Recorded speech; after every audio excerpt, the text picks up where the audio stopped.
Assalamualaikum warahmatullahi wabarakatuh. Selamat pagi Anda semuanya. Pagi hari ini kembali kita akan lanjutkan materi pembelajaran kita ke tema 3, subtema 2, pembelajaran 2. Untuk itu, seperti biasanya sebelum mulai belajar, mari kita berdoa menurut agama dan kepercayaan kita masing-masing.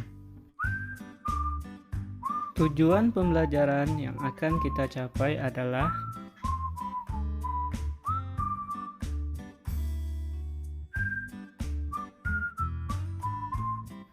tahukah kamu siapa penemu jam? Apa manfaat dari temuannya untuk kehidupan sehari-hari? Ayo kita pelajari bersama. Penemuan jam mekanik. Tahun 1430, masyarakat Eropa mengenal jam yang menggunakan pegas. Kemudian tahun 1656, terjadi perkembangan yang sangat pesat dengan ditemukannya jam lonceng. Pada jam ini sudah terdapat jarum penunjuk menit. Pada tahun 1920 ditemukan jam saku dan kemudian ditemukan jam tangan.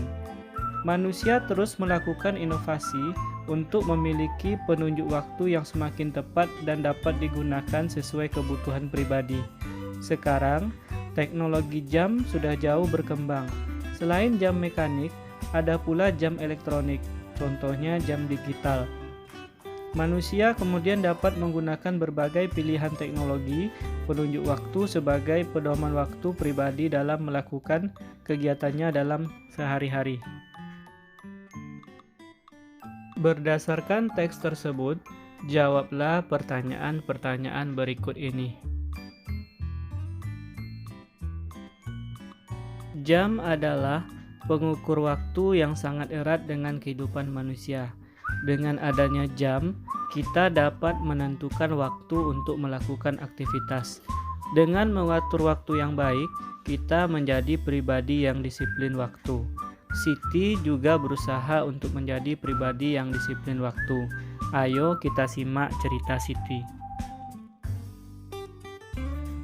Jam membantu Siti tepat waktu. Siti selalu menggunakan jam untuk mengatur kegiatannya sehari-hari.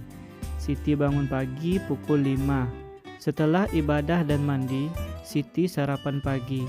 Siti berangkat sekolah pukul 6. Siti berangkat sekolah dengan berjalan kaki karena jarak rumahnya yang tidak terlalu jauh. Siti menempuh perjalanan 20 menit. Bel masuk sekolah pukul 6.45. Siti hampir tidak pernah terlambat untuk datang ke sekolah.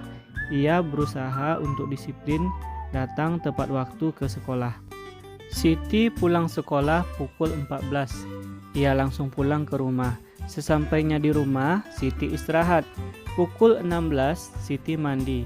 Setelah ibadah dan makan malam, Siti pun belajar. Ia belajar pukul 19 sampai 20.30. Ia mengerjakan PR, belajar untuk materi esok hari, atau belajar untuk kesiapan tes.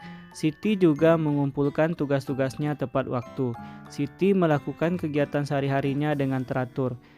Ia belajar menjadi pribadi yang disiplin terhadap waktu. Berdasarkan cerita Siti di atas, jawablah pertanyaan berikut.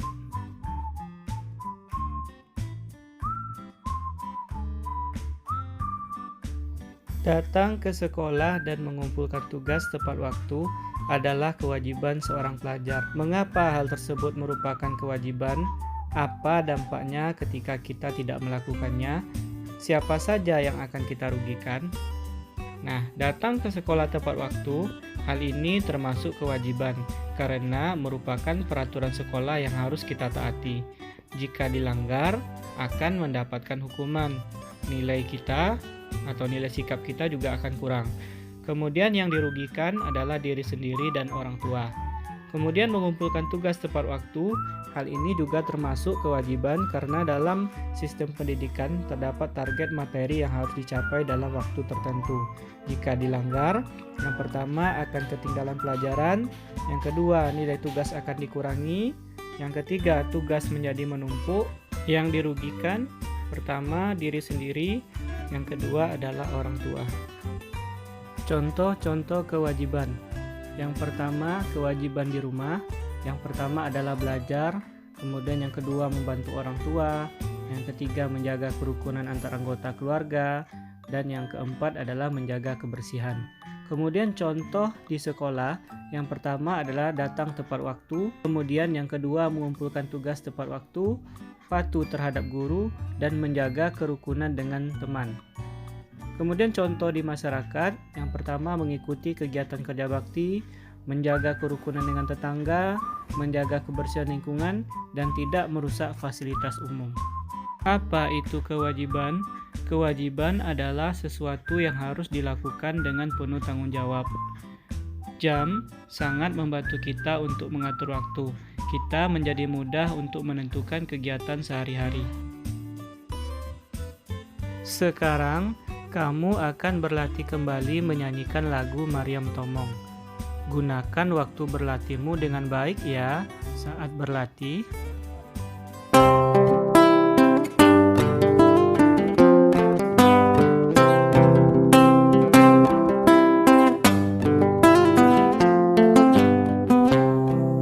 Selendang madi kinjang kain panjang madi toru pangeol ni konting masong ondeng kemamangon lu Mariam Tomong dainang sinapang masin Mariam Tomong dainang sinapang masin.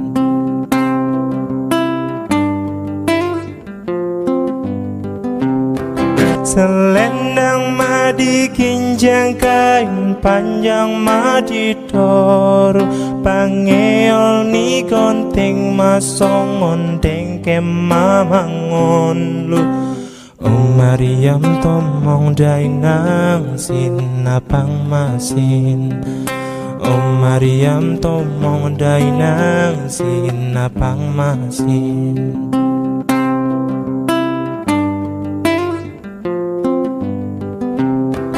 Selendang madi kinjang kain panjang madi toru pangeol ni konting masong ondeng kemamangon Mariam Tomong dainang sinapang masin Mariam Tomong dainang sinapang masin. Cukup sekian pembelajaran kita hari ini. Semoga bermanfaat. Sampai ketemu pada video pembelajaran selanjutnya.